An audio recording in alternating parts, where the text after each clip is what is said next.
నమస్తే వార్తలకు స్వాగతం నేను లక్ష్మి ముందుగా హెడ్లైన్స్ చూద్దాం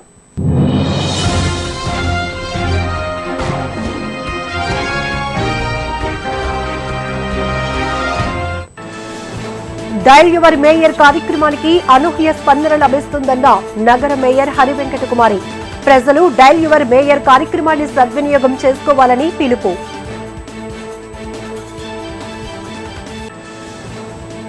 కళాభారతిలో ఘనంగా కొనసాగుతున్న సంగీత నృత్య నాటక వారోత్సవాలు విశాఖ మ్యూజిక్ డాన్స్ అకాడమీ కళాభివృద్ధికి చేస్తున్న కృషిని కొనియాడిన అకాడమీ వ్యవస్థాపక కార్యదర్శి రాంబాబు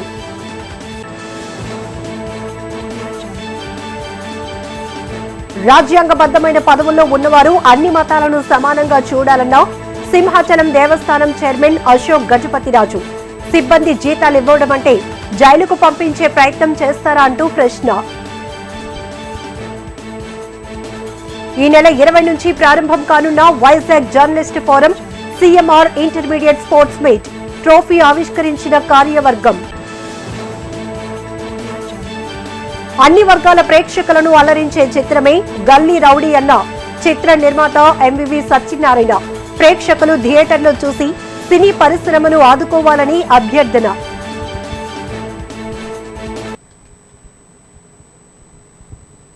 డీటెయిల్స్ లోనికి వెళ్దాం. సీజనల్ వ్యాధుల పట్ల ప్రజలకు అవగాహన కల్పించాల్సిన బాధ్యత అధికారులదేనని ప్రజా సమస్యల పరిష్కారానికి అధికారులు కృషి చేయాలని నగర మేయర్ హరివెంకట కుమారి అన్నారు. జీవీఎంసీ మేయర్ ఛాంబర్లో నిర్వహించిన డయల్ యువర్ మేయర్ కార్యక్రమంలో పాల్గొన్న ఆమె నగరవాసుల సమస్యలు అడిగి తెలుసుకున్నారు. అనంతరం ఆమె మీడియాతో మాట్లాడారు. డయల్ యువర్ మేయర్ కార్యక్రమంలో 40 సమస్యలు తమ దృష్టికి వచ్చాయన్నారు. వాటిని సంబంధిత అధికారులకు తెలియజేసి త్వరితగతిన పరిష్కరించాలని ఆదేశించామన్నారు. తమకందిన ఫిర్యాదుల్లో ఎక్కువ శాతం డ్రైనేజ్, వీధి దీపాలు, శానిటేషన్ సమస్యలే ఉన్నాయన్నారు. వీటిపై జోనల్ కమిషనర్లు స్పందించాలని చెప్పామన్నారు. అంతేకాకుండా సీజనల్ వ్యాధులపై ప్రజలకు అవగాహన కల్పించాలని అధికారులకు సూచించామన్నారు.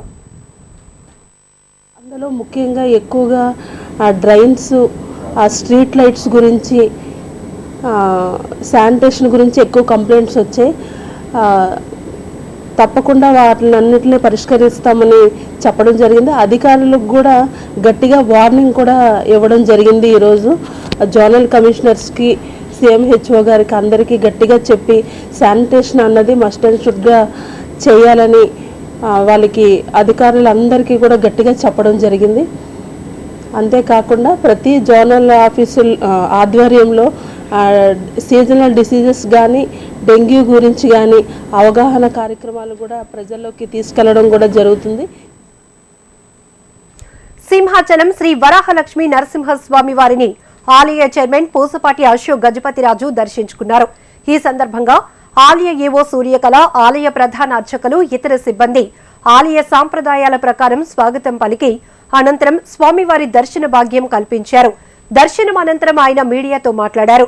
ప్రభుత్వాలు అన్ని మతాలను గౌరవించాలన్నారు. డబ్బు ఉండి కూడా మానసా సిబ్బందికి జీతాలు ఇవ్వకపోవటం దారుణమన్నారు. మానసా సిబ్బందికి జీతాలు ఇవ్వమంటే తనపై ఓ ఈవో కేసు పెట్టారన్నారు. తాను కోర్టుకు వెళ్తే జీతాలు ఇవ్వమన్నారు. భూ అక్రమాలపై సర్వేలతో సహా ఇవ్వమని అడిగారని, కానీ ఇవ్వలేదని చెప్పారు. తనపై ఓ సీక్రెట్ రీసెర్చ్ జరుగుతోందన్నారు. వాహనమిత్ర కార్యక్రమానికి దేవాదాయ నిధులు వాడటమేంటని అశోక్ గజపతి ప్రశ్నించారు. వైసీపీ అధికారంలోనికి వచ్చాక 150కి పైగా హిందూ దేవాలయాలపై దాడులు జరిగాయని ఆవేదన వ్యక్తం చేశారు.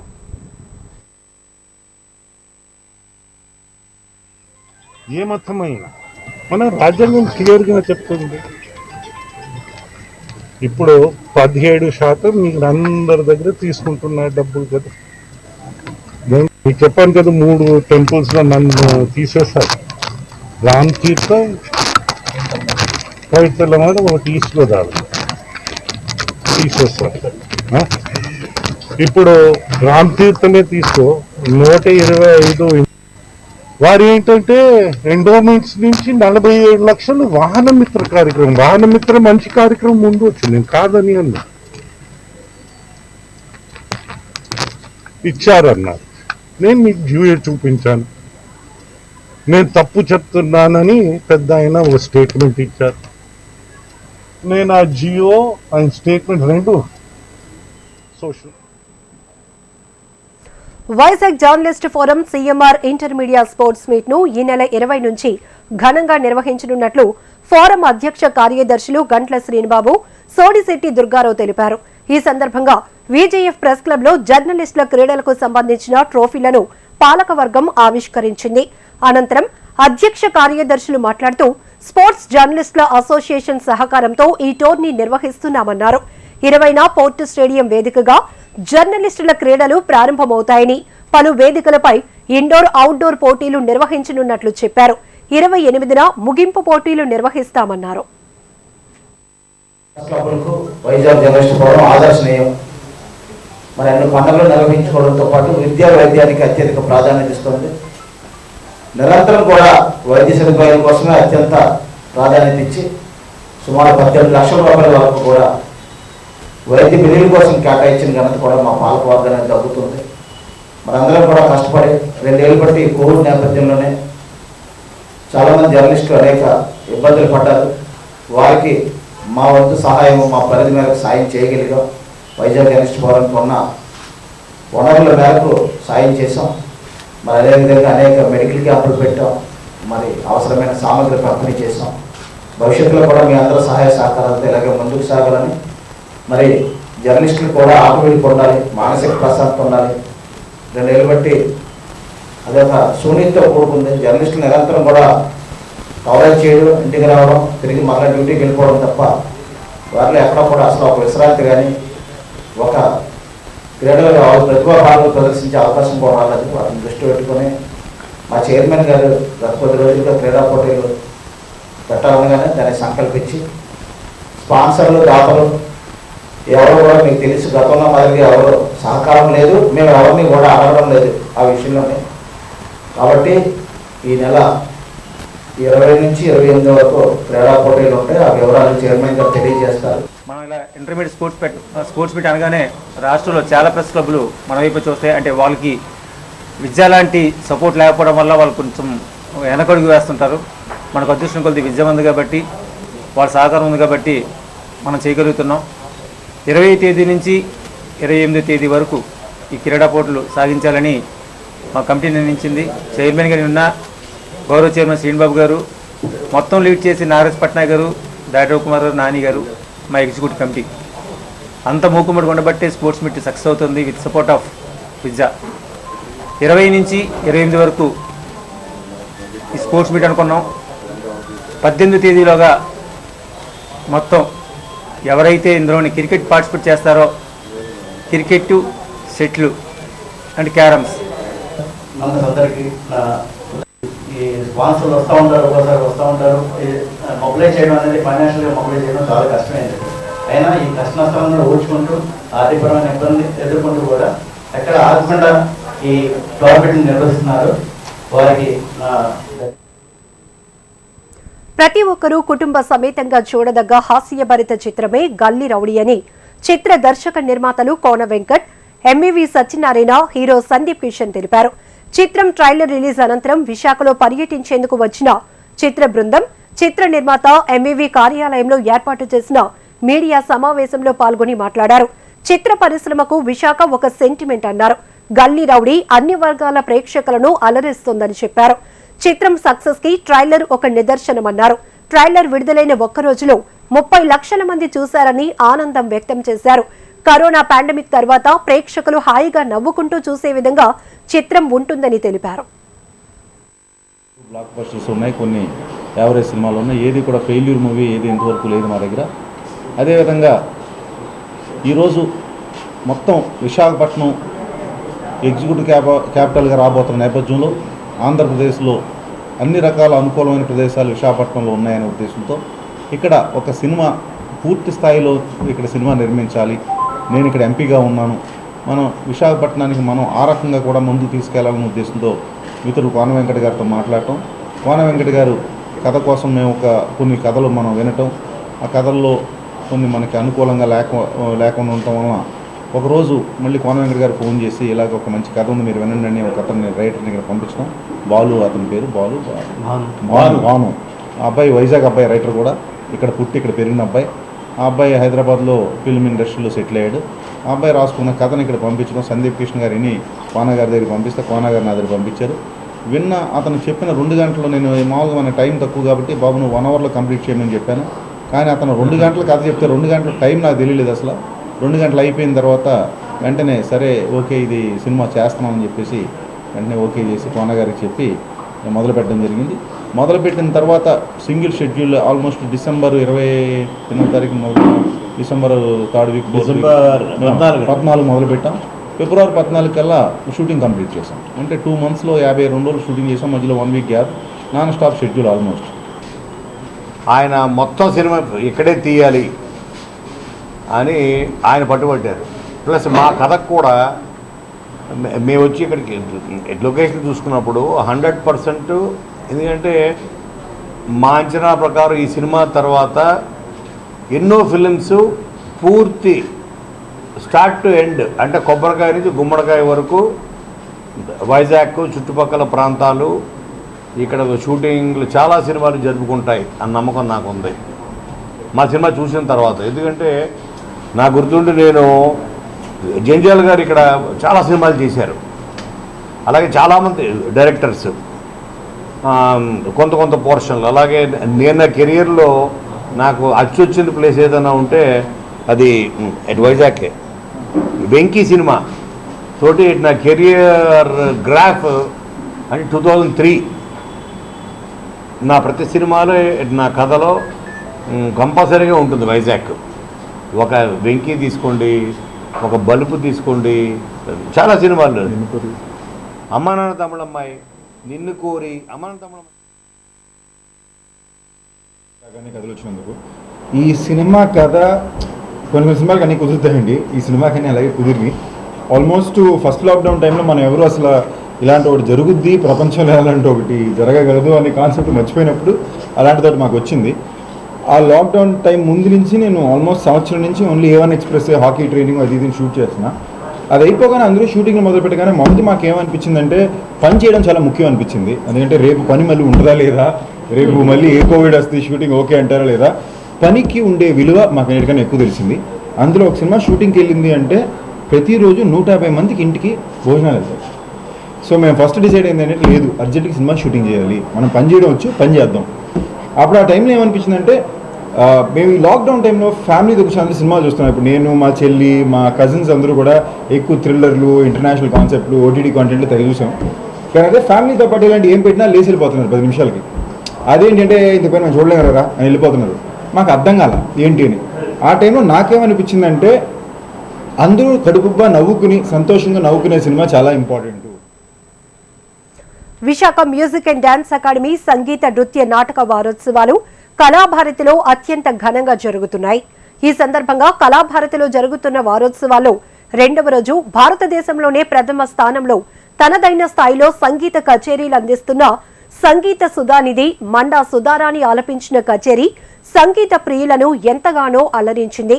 ఈ సందర్భంగా అకాడమీ వ్యవస్థాపక కార్యదర్శి రాంబాబు మాట్లాడుతూ కళాకారులలో ఉన్న నైపుణ్యతను పెంపొందించేందుకు ఇటువంటి కార్యక్రమాలు దోహదపడతాయన్నారు. విశాఖ మ్యూజిక్ డాన్స్ అకాడమీ ఆధ్వర్యంలో కళల అభివృద్ధికి అనేక కార్యక్రమాలు చేపట్టామన్నారు.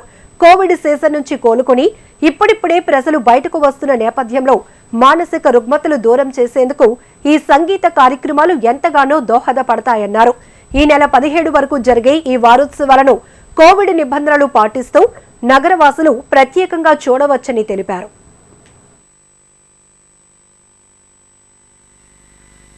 రోజులు నృత్య సంగీత నాటకోత్సవాలు నిన్న ప్రారంభమయ్యాయి. ఇవాళ 2వ రోజు. ప్రముఖ కర్ణాటక గాత్ర విద్వన్మణి, సంగీత సుధానిధి, సంగీత రత్న మండా సుధారాణి గారు ఆల్ ఇండియా రేడియోలో అంటే భారతదేశంలో సంగీతంలో టాప్ గ్రేడ్ అంటే చాలా గొప్ప అనమాట. అంతకంటే టాప్ ఇంకోటి ఉండదు. అలాంటి గ్రేడ్ ఉన్నటువంటి కళాకారిణి ఈరోజు చాలా అద్భుతంగా సంగీత కచేరీ సాగుతోంది. అనేక కొత్త రాగాలు తీసుకొని ఆ రాగాలతో చాలా అద్భుతంగా పాడుతూ కచేరీ చేస్తున్నారు ఆవిడ. ఆయనకి సహకారంగా ఇక స్థానికంగానే ప్రముఖ Kalabharathi school of music and dance lecturer, violin lecturer H. Ramcharan violin మీద సహకారం అందిస్తున్నారు. మృదంగం మీద ఆల్ ఇండియా రేడియో సీనియర్ మృదంగ విద్వాంసుడు ధనవాడ ధర్మారావు గారు, ఆయన మృదంగ విద్వాన్ మణి ఆయన వాయిస్తున్నాడు. ఇంకోరు వంకాయల వెలసిన నరసింహం గారి శిష్యుడు వెంకటేష్ మూర్సింగ్ మీద విష్ణుప్రియ గాత్ర సహకారం అందిస్తూ కచేరీ. విద్యుత్ ఛార్జీల అదనపు వసూళ్లను రాష్ట్ర ప్రభుత్వం తక్షణమే నిలిపివేయాలని సిపిఐ నాయకుడు రెహమాన్ డిమాండ్ చేశారు. పార్టీ రాష్ట్ర వ్యాప్త ఆందోళనలో భాగంగా నగర సమితి జిల్లా కోర్టు సమీపంలోని విద్యుత్ సౌద వద్ద నిరసన తెలిపింది. జగన్ సర్కారుకు వ్యతిరేకంగా నినాదాలు చేశారు. ఈ సందర్భంగా రెహమాన్ మాట్లాడుతూ 2014 నుంచి 2019 వరకు వినియోగించిన విద్యుత్కు ఇప్పుడు అదనపు ఛార్జీలు వసూలు చేయాలని నిర్ణయించడం అత్యంత దుర్మార్గమన్నారు. ఇప్పటికే నిత్యావసర సరుకులు, పెట్రోల్ ధరలతో తీవ్ర ఇబ్బందులు పడుతున్న ప్రజలకు ఇటువంటి షాకులు ఇవ్వటం బాధాకరమన్నారు. అదనపు వసూళ్లను తక్షణమే ఆపివేయాలని, లేకపోతే ప్రజల భాగస్వామ్యంతో ఆందోళన తీవ్రతరం చేయాల్సి ఉంటుందని హెచ్చరించారు. 2015 నుంచి 2019 5 సంవత్సరాలు సర్దుబాటు పేరులో మళ్ళీ ఈరోజే పేపర్లో ఒకటి వచ్చింది. మళ్ళీ సర్దుబాటు పేరు మీద 2544 కోట్లు, అంటే 6500 పైచిలకు కోట్ల రూపాయలు అనేది ఈరోజు రాష్ట్ర ప్రజల మీద వేస్తున్నారు. ఇప్పటికే కరోనా కష్టకాలంలో ప్రజలు అల్లాడుతున్నారు. పెట్రోల్ పెరిగిపోయింది, డీజిల్ పెరిగిపోయింది, గ్యాస్ పెరిగిపోయింది, నిత్యావసర వస్తు ధరలు పెరిగిపోయి, ఉద్యోగాలు ఊడిపోయి, ఉద్యోగాలు లేక ఉపాధి దొరక్క నానా అవస్థలు పడుతుంటే ప్రభుత్వం అనేది, రాష్ట్ర ప్రభుత్వం అనేది వాళ్ళ సంక్షేమం గురించి ఆలోచన చేయకుండా 2020 సంస్కరణలు ఏవైతే ఉన్నాయో కేంద్ర ప్రభుత్వం తీసుకొచ్చిన దానికి తలొగ్గి ఈరోజు విద్యుత్ ఛార్జీలు అనేది ప్రజల మీద భారం వేస్తున్నారు. ప్రధానంగా భారాలు వేయడానికి కారణం కూడా 2500 కోట్లు కేంద్రం నుంచి అప్పులు తెచ్చుకోవడం ప్రయత్నాలు చేస్తున్నారు. ఓ పక్క కేంద్ర ప్రభుత్వం అనేది ఉన్న ప్రభుత్వ రంగ పరిశ్రమలన్నింటినీ కూడా ప్రైవేటు వాడికి దారాదత్తం చేస్తున్నారు. రెండోది, ఎవరైతే వ్యవసాయదారులు ఉన్నారో పండించే పంట గిట్టుబాటు ధర ఇవ్వట్లేదు. దేశానికి రైతు వెన్నుముక్క అనేది పాదయాత్రలో అనేక నినాదాలు చేశారు. కేంద్రంలో బీజేపీ కానీ, రాష్ట్రంలో వైసీపీ ప్రభుత్వం కానీ విద్యుత్ ఛార్జీలు ఎక్కువగా ఉన్నాయని పాదయాత్రలు చెప్పారు. మీరు నేనున్నాను, నేను విన్నాను, చూశానని చెప్పారు. ఏం విన్నారో, ఏం చూశారో. విశాఖలో అఖిల భారత మానవ హక్కుల పరిరక్షణ సమితి సభ్యులు పలు సేవా కార్యక్రమాలు చేపట్టారు. హక్కుల పరిరక్షణ సమితి స్థాపించి ఏడాదైన సందర్భంగా చైర్మన్ సిరాజుద్దీన్ ఆదేశాల మేరకు నగరంలో బీసీ మహిళా విభాగం రాష్ట్ర అధ్యక్షురాలు పిల్ల సత్యవతి చేపట్టిన సేవా కార్యక్రమాలలో భాగంగా ఆర్టీసీ కాంప్లెక్స్ వద్ద అభాగ్యులకు భోజన సదుపాయం కల్పించి తమ దాతృత్వం చాటుకున్నారు. ఈ సందర్భంగా సత్యవతి మాట్లాడుతూ, చైర్మన్ సిరాజుద్దీన్ నాయకత్వంలో అఖిల భారత మానవ హక్కుల పరిరక్షణ సమితి దిగ్విజయంగా ముందుకు సాగుతోందని, హక్కుల పరిరక్షణ సమితి పూర్తి చేసుకున్న ఏడాది కాలంలో అనేక విజయాలు సాధించామని చెప్పారు. ఎంతో మంది బాధితులకు న్యాయం చేశామని, మానవ హక్కులను ఉల్లంఘన జరిగితే తక్షణమే స్పందించి బాధితులకు తమ వంతు సాయం అందిస్తామని చెప్పారు. ఈ కార్యక్రమంలో హ్యూమన్ రైట్స్ సభ్యులు జయమ్మ, పండరీబాయి, ఎల్లాజీ, గణేష్ పాల్గొన్నారు. అలాగే ఈ సంవత్సరం గడిచిన కాలంలో కూడా ఎన్నో సేవా కార్యక్రమాలు చేశాము. చైర్మన్ గారి ఆదేశాల మేరకు వృద్ధులకు పంటలు పంచడం. రాష్ట్ర ప్రభుత్వం భారీగా పెంచిన విద్యుత్ ఛార్జీలు వెంటనే రద్దు చేయాలని డిమాండ్ చేస్తూ సిపిఐ అక్కయ్యపాలెం శాఖ ఆధ్వర్యంలో 80 ఫీట్ రోడ్ విద్యుత్ కార్యాలయం ముందు ధర్నా చేపట్టారు. ఈ సందర్భంగా సిపిఐ నగర కార్యవర్గ సభ్యులు జి వామనమూర్తి మాట్లాడుతూ, రాష్ట్రంలో వైఎస్ఆర్ కాంగ్రెస్ పార్టీ అధికారంలోనికి వచ్చిన తర్వాత ప్రజలు వాడే నిత్యావసర ధరలు, విద్యుత్ ఛార్జీలు పెంచడమే కాకుండా డీజిల్, పెట్రోల్ ధరలు, వంట గ్యాస్ ధరలను అత్యధికంగా పెంచి పేద మధ్యతరగతి ప్రజలపై ఆర్థిక భారాలు మోపారని మండిపడ్డారు. పెంచిన విద్యుత్ ఛార్జీలు వెంటనే తగ్గించాలని, లేని పక్షంలో ప్రజా ఉద్యమం తప్పదని హెచ్చరించారు. డీజిల్, పెట్రోల్, వంట గ్యాస్ ధరలు భారీగా పెరిగాయి. కార్మికులకి పనులు దొరకట్లేదు, పనులు ఉన్ను వేతనాలు రావట్లేదు, ఇల్లు కట్టలేక, కరెంటు బిల్లులు చెల్లించలేక అవస్థలు పడుతున్నటువంటి ప్రజానీకం మీద ఇవాళ పెద్ద ఎత్తున కరెంటు ఛార్జీలు పెంపుదలనేటువంటిది డోరు చుట్టు మీద రోకల పోటీ వలె ప్రజల మీద. తెలుగుదేశం పార్టీ నాయకులు మాజీ మంత్రి అయ్యన్న పాత్రుడు తుగ్లక్లా మాట్లాడుతూ, వైసీపీ ప్రభుత్వంపై విమర్శలు చేయటం మానుకోవాలని నర్సీపట్నం ఎమ్మెల్యే పెట్ల ఉమాశంకర్ గణేష్ హేతువు పలికారు. ఈ సందర్భంగా ఆయన తన కార్యాలయం నుంచి వీడియో విడుదల చేశారు. ఈ సందర్భంగా మాట్లాడుతూ, నర్సీపట్నం మున్సిపాలిటీ పరిధిలో అధిక ఆస్తి పన్నులు పెంచింది గత ప్రభుత్వమే అన్నారు. టీడీపీ ప్రభుత్వ హయాంలో చంద్రబాబు, అయ్యన్న ప్రజలను దోచుకొని ఈనాడు వైసీపీపై నిందలు వేస్తున్నారని విమర్శించారు. టీడీపీ ప్రభుత్వంలో కేబినెట్ మంత్రిగా ఉన్న అయ్యన్న నర్సీపట్నానికి అధిక పన్నుల భారం మోపలేదా అని ప్రశ్నించారు. కేంద్ర ప్రభుత్వం జారీ చేసిన 15వ ఆర్థిక సంఘం ఆదేశాలు రాష్ట్ర ప్రభుత్వం అమలు చేస్తుంటే అయ్యన్న నోటికొచ్చినట్లు మాట్లాడుతున్నారని మండిపడ్డారు. నర్సీపట్నం ప్రజలకు గతంలో ఇచ్చిన మాటకు కట్టుబడి 25% పన్నులు తగ్గించిన ఘనత జగన్మోహన్ రెడ్డి, బొత్స సత్యనారాయణకే దక్కుతుందన్నారు. అయ్యన్న నోరు అదుపులో పెట్టుకుని మాట్లాడాలని హెచ్చరించారు. ఆనాడు మన యలమంచిలి గ్రేడ్ 3 మున్సిపాలిటీతో సమానంగా ఉన్న నర్సీపట్నం గ్రేడ్ 3 మున్సిపాలిటీ కంటే అంటే యలమంచిలి కంటే 20 రెట్లు ఈ నర్సీపట్నం పురప్రజలపై భారాన్ని మోపిన నువ్వు ఆస్తి పని గురించి మాట్లాడతామని చెప్పి ఈ సందర్భంగా ఎన్నిపోతున్న అడుగుతున్నాను. అలాగే అప్పట్లో మేము చాలా ధర్నాలు చేసాం. మాతో పాటు ట్యాక్స్ పేయర్స్ అసోసియేషన్ వాళ్ళు కూడా ఇది తగ్గించమని చెప్పి చాలా ధర్నాలు చేశారు. అయినా సరే ఏమాత్రం పట్టించుకోలేదు ఆనాడు మంత్రిగా ఉన్న అయ్యన్న పాత్రుడు. ఆనాడు రాష్ట్ర కేబినెట్ మంత్రిగా ఉండి కూడా అడ్డగోలుగా పెంచిన పన్నులను తగ్గించడం చేత కానీ నువ్వు ఆస్తి పన్నుల గురించి మాట్లాడతామని చెప్పి సందర్భంగా ఆయన అడుగుతున్నాను. అలాగే చూస్తే ఆ రోజు రాష్ట్ర కేబినెట్ మంత్రిగా ఉండి పన్నులు తగ్గించే అవకాశం, తగ్గించే అధికారం ఉన్నప్పటికీ కూడా ఏమాత్రం విద్యుత్ బిల్లులపై సర్దుబాటు పేరుతో అదనపు ఛార్జీలు వసూలు నిలిపివేయాలని డిమాండ్ చేస్తూ సిపిఐ పార్టీ ఆధ్వర్యంలో 100 అడుగుల రోడ్డులో గల విద్యుత్ పంపిణీ సంస్థ వద్ద పెద్ద ఎత్తున ధర్నా కార్యక్రమం నిర్వహించారు. ఈ సందర్భంగా సిపిఐ నాయకుడు స్టాలిన్ మాట్లాడుతూ ఇప్పటికే కరోనా కారణంగా రాష్ట్ర ప్రజల జీవితాలు దుర్భరంగా మారాయన్నారు. ఉపాధి పనులు లేక పేదలు రోడ్డున పడ్డారని, ఇప్పుడు కొత్తగా సర్దుబాటు పేరుతో 3,669 కోట్ల రూపాయలు విద్యుత్ వినియోగదారులపై భారం మోపటం అన్యాయమని ఆవేదన చెందారు.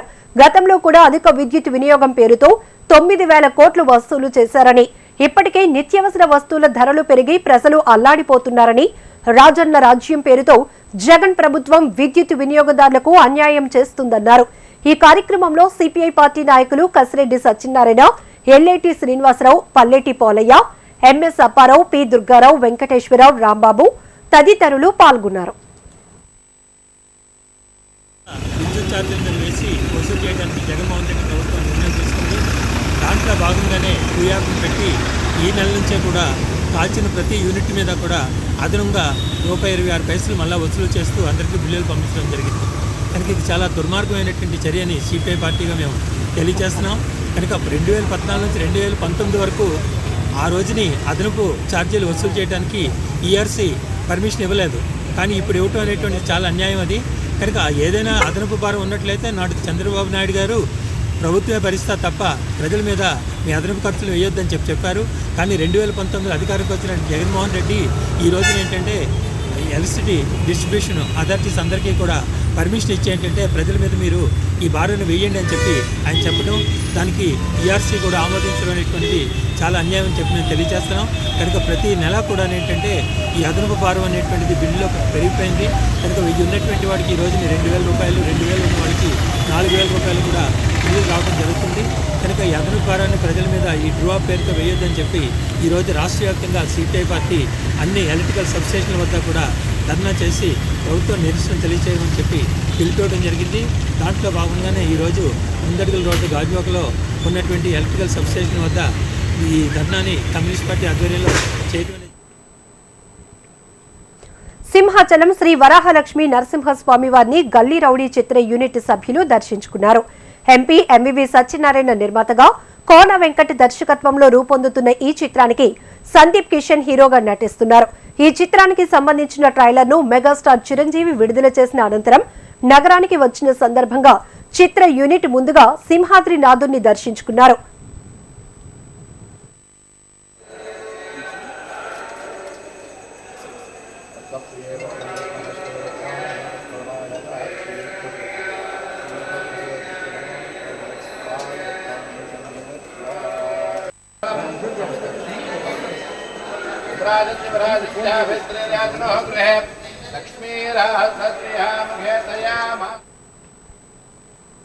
పెందుర్తి చిన్నముషిడివాడలో ఓ స్థలంలో అనేక దశాబ్దాలుగా ఉన్న అంబేద్కర్ విగ్రహాన్ని తొలగిస్తామని ప్రకటించిన వారిపై చట్టపరమైన చర్యలు చేపట్టి విగ్రహానికి రక్షణ కల్పించాలని పీఓడబ్ల్యూ రాష్ట్ర కార్యదర్శి లక్ష్మి డిమాండ్ చేశారు. ఈ సందర్భంగా విజేఎఫ్ ప్రెస్ క్లబ్ లో ఏర్పాటు చేసిన మీడియా సమావేశంలో పాల్గొని మాట్లాడారు. ప్రజలకు రాజ్యాంగ హక్కులు కల్పించి మహిళా సాధికారతకు పాటుపడిన అంబేద్కర్ విగ్రహాన్ని తొలగిస్తామన్న సోరు సాంబయ్య, రామారావు, దేవిశ్రీ ప్రకటన ఖండిస్తున్నామన్నారు. దశాబ్దాలుగా ఉన్న విగ్రహం స్థలం తమదంటూ వచ్చిన వ్యక్తులు రెవెన్యూ అధికారులను సంప్రదించాలే తప్ప అక్కడున్న రాజ్యాంగ నిర్మాత విగ్రహాన్ని తీసే హక్కు లేదని హెచ్చరించారు. ఈ విషయంపై అధికారులు స్పందించి విగ్రహానికి రక్షణ కల్పించాలని, విగ్రహాన్ని తొలగిస్తామని ప్రకటించిన వారిపై చర్యలు తీసుకోవాలని డిమాండ్ చేశారు.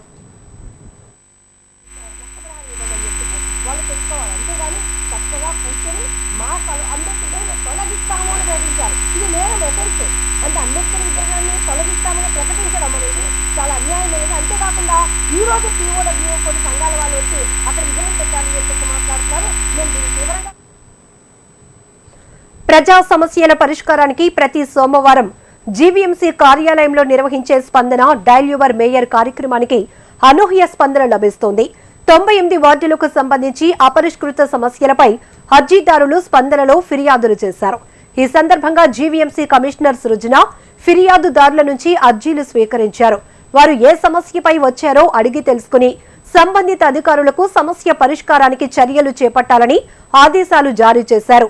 ప్రజలు తమ సమస్యలు తెలియజేసేందుకు నిర్భయంగా తమ వద్దకు రావచ్చని ఈ సందర్భంగా మేయర్ తెలిపారు.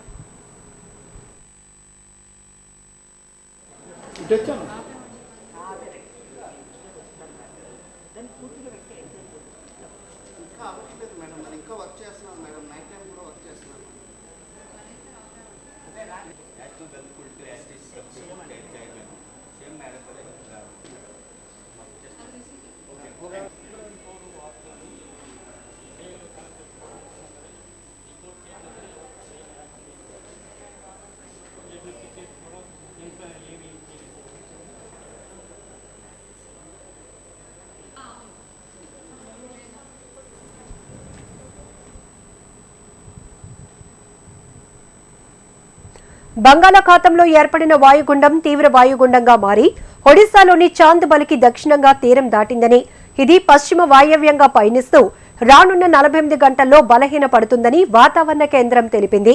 దీని ప్రభావంతో కోస్తాంధ్రలో ముఖ్యంగా ఒడిశాను ఆనుకొని ఉన్న ఉత్తరాంధ్ర జిల్లాలు, మండలాల్లో చెదురుమదురు వర్షాలు పడతాయని వాతావరణ అధికారులు వెల్లడించారు. ఈ కారణంగా సముద్ర తీర ప్రాంతాలలో 50 నుంచి 60 కిలోమీటర్ల వేగంతో గాలులు వేస్తాయని, మత్స్యకారులు వేటకు వెళ్లరాదని హెచ్చరించారు.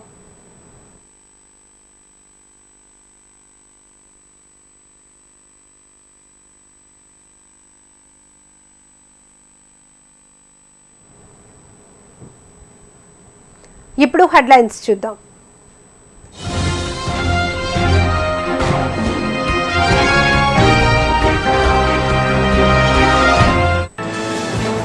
డయల్ యువర్ మేయర్ కార్యక్రమానికి అనూహ్య స్పందన లభిస్తుందన్న నగర మేయర్ హరివెంకట కుమారి. ప్రజలు డయల్ యువర్ మేయర్ కార్యక్రమాన్ని సద్వినియోగం చేసుకోవాలని పిలుపు. కళాభారతిలో ఘనంగా కొనసాగుతున్న సంగీత నృత్య నాటక వారోత్సవాలు. విశాఖ మ్యూజిక్ డాన్స్ అకాడమీ కళాభివృద్ధికి కృషి చేస్తుందన్న అకాడమీ వ్యవస్థాపక కార్యదర్శి రాంబాబు. రాజ్యాంగబద్ధమైన పదవుల్లో ఉన్నవారు అన్ని మతాలను సమానంగా చూడాలన్న సింహాచలం దేవస్థానం చైర్మన్ అశోక్ గజపతిరాజు. సిబ్బంది జీతాలు ఇవ్వమంటే జైలుకు పంపించే ప్రయత్నం చేస్తారా అంటూ ప్రశ్న. ఈ నెల 20 నుంచి ప్రారంభం కానున్న Vizag journalist forum, CMR intermediate sports meet. ట్రోఫీలను ఆవిష్కరించిన కార్యవర్గం.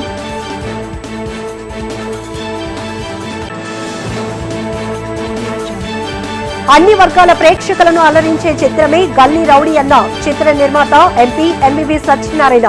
ప్రేక్షకులు థియేటర్లో చూసి సినీ పరిశ్రమను ఆదుకోవాలని అభ్యర్థన.